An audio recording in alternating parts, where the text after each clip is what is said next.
Oh, hocada. Tez ol da biraz, neçə saat gözləyəcək. Denizin dolyasını vereceğiz. Ha bu da tutulan balığın 30% bizimdir, bildin Bildin ha? ha? Davaya tez ol, Dimdi.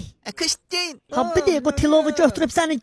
Çok sağ ol Emi. Ha bir tane oradan ben de banan vereyim. Bir xahiş elə da. Ya tabiatta bitmiş banan da ver canağa 50 kapıya dolu da. Ya kadından ötürü sen yalvarıp ayaklara düşersin. Ben de bir tane alırım. Ya.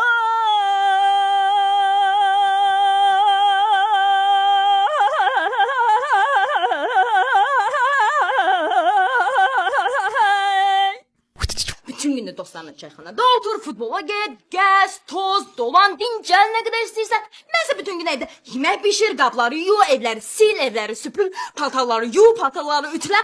O atam oğlanın paydı yeme. Ben payımı niye yiysen he? Sen pay, ben pay yaxşı. Niye buna bir şey demedin? Dedim olmadı mı? Sen şimdi bomba ullansana. Tepeme kesilme bu. Şiş mi sana? Asablaşmayın atam oğlan bey. Sen de git ustur da. Kaka balık çok sevir söz ha. Ha. Yemeğe başka şey yok da ha. Yo var. Onda git başka şey yine çayda balık koyma da olsun.